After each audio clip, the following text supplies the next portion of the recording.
PS storyteller कथांचे अनोखे विश्व. सुरुवात करूया कथेला. प्रीतीचा तो दूर का भाग 50वा. लेखिका प्राची सोळे. आणि राकेशचा चेहरा रागाने लाल झाला. मस्तकात तिडीक गेली. एवढ्या वाईट प्रकारे हे दोघे बाप लेक चौधरी कंपनीला फसवणार होते. त्याला विश्वास बसत नव्हता. काजलकडे तो रागाने धुमसत पाहत होता, तर काजल भेदरून त्यालाच बघत होती. कथा पुढे सुरू. ती रात्र खऱ्या अर्थाने मैथिली व आदिराजला एकत्र आणणारी ठरली. काही दिवसांचा त्यांच्यामधील दुरावा संपला होता. मैथिली आदिराज केवळ एकमेकांचे होते. तन मन आत्मा सर्वस्व व्यापलं होतं त्या रात्रीने. त्यांनी एकत्र येणं किती महत्त्वाचे आहे हे दोघांनाही कळले. अदृश्य संकटाची भिंत त्या दोघांत होती, जिला खिंडार पडलं. सारं काही स्वच्छ निर्मळ झाले.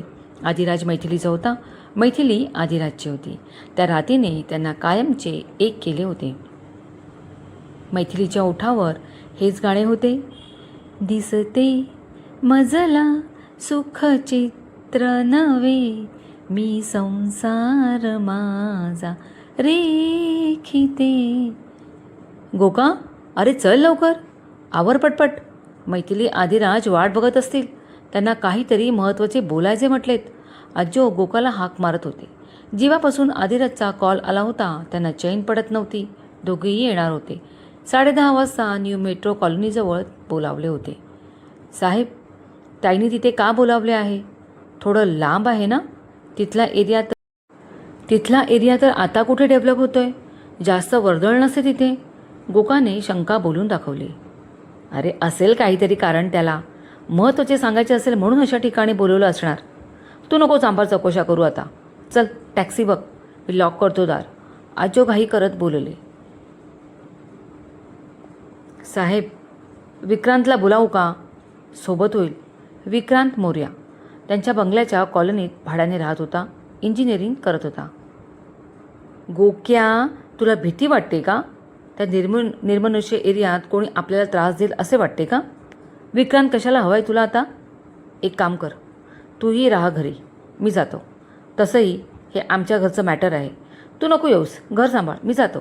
आजो खूपच नाराजीने व उखडून बोलली. त्यांनी त्यांची शबनम जोळी घेतली व तडक बाहेर पडले. तोच गोका त्यांच्या पायावर पडला.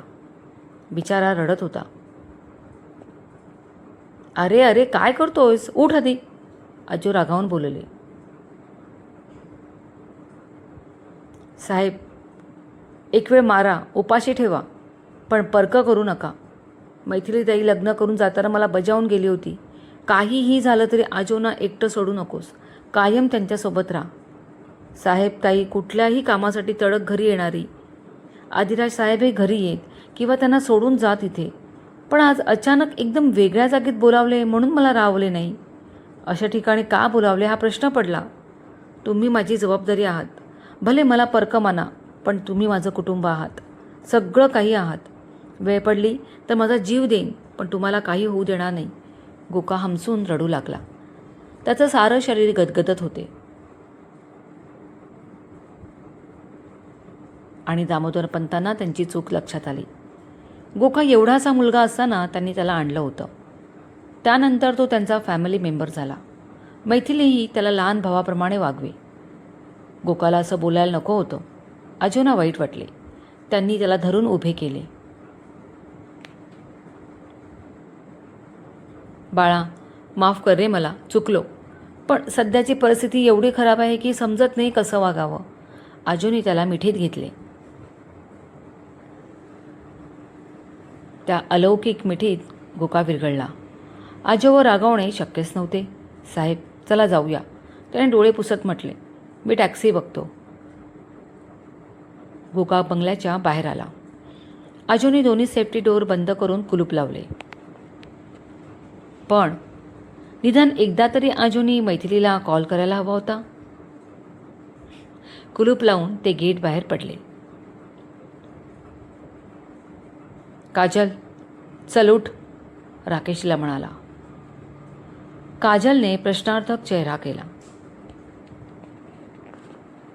आपण आदिराजकडे जात होत आता. तू जे काही मला सांगितलेस ते सर्व आदिराजला सांग. चुकीचं काही बोलण्याचा विचारही करू नकोस. मान्य, चौधरी अंकलनी तुझ्या वडिलांना फसवले, पण म्हणून तुम्ही त्यांच्याशी डायरेक्ट भिडायचे सोडून आदिराजच्या खांद्यावर बंदूक ठेवलीत. वाह, मानलं. काजल, वाईट नेहमी वाईटाकडे जातं, वाटेत आलेल्या सत्याला धुडकावतं. केलेलं पाप एवढं मोठं असतं की आयुष्यात साऱ्या गोष्टी खुजा वाटतात. चौधरी अंकल याच दगडावर उभे आहेत. त्यांची सतसत विवेकबुद्धी लोप पावले, नष्ट झाले. त्यांना सजा होणारच. कानून त्यांना सजा देईल, आपण नाही. तुला नियती एक संधी देते. ती संधी घ्यायची की वाईटाच्या या काळोख्या विश्वात खितपत राहायचे ते तू ठरव. राकेश बोलून थांबला. त्याने तिचा चेहरा पाहिला. दुःखाने, शर्मेने, अगतिकतेने निराश झाला होता. तिच्यात परिवर्तनाचा बिंदू दिसत होता. पाणावलेल्या डोळ्यांनी तिने राकेशकडे पाहिले आणि पाहतच राहिले. मघापासून रागावणारे, ओरडणारे, रोखून पाहणारे त्याचे डोळे आता मवाळ झाले होते. त्याच्या डोळ्यात सात्विक भाव होता. तुला जर ह्यातून बाहेर यायचं असेल तर हे करावंच लागेल. आदिराज तुझी बाजू समजून घेईल, सगळे ऐकतील. मी आहे ना तुझ्यासोबत. आवेगाने राकेश बोलून गेला. त्याने पटकन काजलकडे पाहिले. तिचे डोळे स्वप्नाळू वाटले त्याला. आजो आणि गोका कुठे गेले? मैथिली आधीने कुठे बोलावले त्यांना? काजल राकेशचे ऐकेल की पुन्हा काहीतरी नवा डाव टाकेल? आजो आणि गोका 10:30 वाजता न्यू मेट्रो कॉलनीजवळ आले. तो नुकताच डेव्हलप होऊ घातलेला एरिया होता. सगळीकडे काम चालू होते. रहदारी, माणसांची वर्दळ नाके बराबर होते. आजू व गोका आदिराज किंवा मैथिली येत आहेत का याची वाट पाहू लागले. 15 मिनिटं होऊन गेली, कोणीही आले नाही. गोकाला टेन्शन येऊ लागलं होतं. त्याला त्याची पर्वा नव्हती, आजूंची काळजी होती आणि त्याने मैथिलीला कॉल करायचा म्हणून मोबाईल बाहेर काढला. तो कॉल लावणार तोच त्यांच्या बाजूला एक मोठी कार येऊन उभी राहिली. दोघांनी त्या कारकडे पाहिलं, पण काहीतरी विचित्र घडले.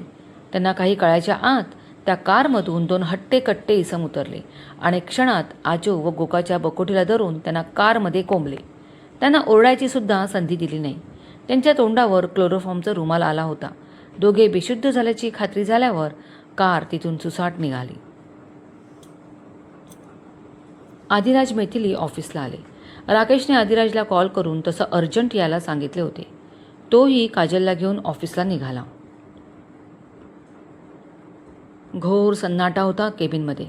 आदिराज मैथिली बसले होते तर त्यांच्यासमोर काजल आणि राकेश होते. राकेशने तिच्या नकळत मोबाईलवर तिने जे सांगितले त्याचं रेकॉर्डिंग केले होते. तुझं तर नावही मला घ्यायचं नाहीये, पण तू आणि तुझ्या वडिलांनी एवढा मोठा घात करायचा ठरवला होता आमचा. लाज नाही वाटली का? आदिराज तिच्यावर जळजळीत नजरेने बघत ओरडला.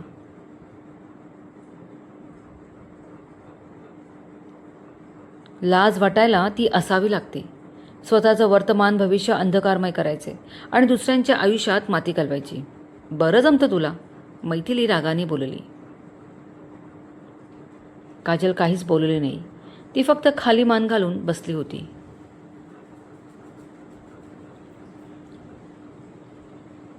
काजल, तू आता गप्प बसू नकोस. तू आणि तुझे वडील चुकले आहेत. गुन्हा केलाय तुम्ही.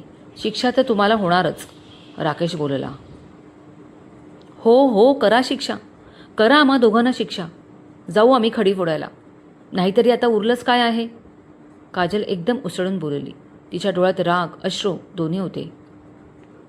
पण त्याआधी आदिराज, माझ्या प्रश्नांची उत्तरं देशील? आमचा गुन्हा दिसला आणि स्वतःच्या वडिलांचा अपराध विसरलास? माझ्या वडिलांनी काय केलं होतं? प्रामाणिकपणे, सचोटीने, श्रद्धेने बिझनेस करत होते. कधी खोटेपणा केला नाही की फसवले नाही. पण तुझे वडील, पाठीत खंजीर खुपसला त्यांनी. सगळा बिझनेस स्वतःकडे खेचून घेतला. असलेली कामं बंद पाडली. धोका दिला त्यांनी. माझ्या वडिलांनी जाब विचारला तर धमकी दिली. बर्बाद करेन म्हणाले. का? मी विचारते कशासाठी? इमानदारीचं हे फळ आहे का तुझ्या वडिलांच्या लेखी? मग माझ्या वडिलांनी त्यांचा गेलेला पैसा मिळवायचा ठरवला तर ते गुन्हेगार, दोषी. व हा रे चौधरीच, मानलं. काजल उपहासाने टाळ्या वाजवत बोलली.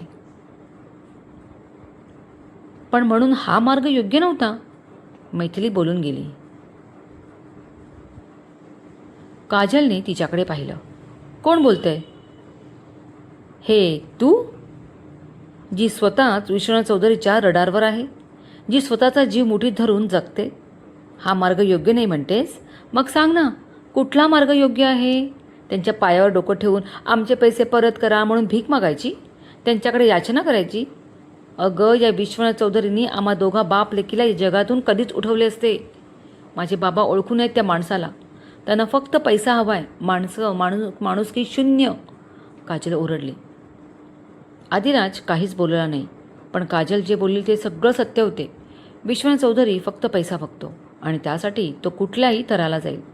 झटक्यात आदिराज उठला तसं सगळ्यांनी त्याच्याकडे पाहिले.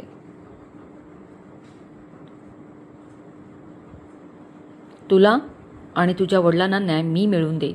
आता वेळ आले विश्वनाथ चौधरींना साऱ्या अपराधाची शिक्षा देणे. डॅडींनी खूप गुन्हे केले. मला लाज वाटते त्यांचा मुलगा म्हणून घ्यायला. मी सगळ्यांना त्यांचा हक्क देणार. आदिराज जबडा आवळत बोलला. राकेश, आपण पोलीस स्टेशनला जाऊ. डॅडींच्या विरोधात कंप्लेंट फाईल करू. काजल आणि मैथिली येतील. दोघीही कंप्लेंट देतील. आदिराज शून्य नजरेने बोलला. चला उठा, आपल्याकडे वेळ कमी आहे.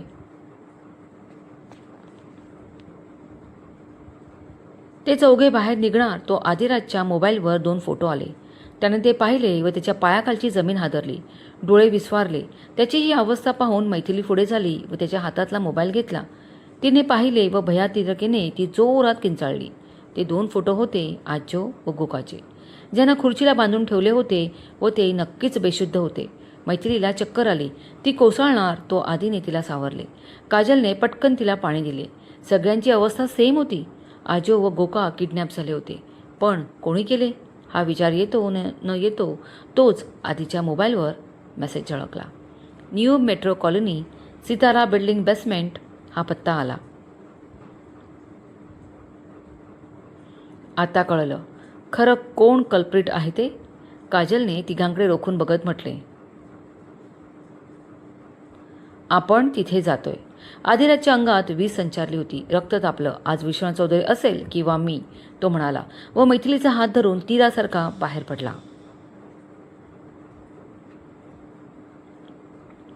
विश्वनाथ चौधरी वर्सेस आदिराज चौधरी. काय होणार? ऐकायला विसरू नका. प्रीतीचा तू दूर का. क्रमश कॉपी करण्यास सक्त मनाई आहे. कथेचे सारे हक्क लेखीकडे सुरक्षित आहे. कथा लिखित व आवाज प्राची सोळे. कथेला हाईप करायला विसरू नका. मनपूर्वक धन्यवाद.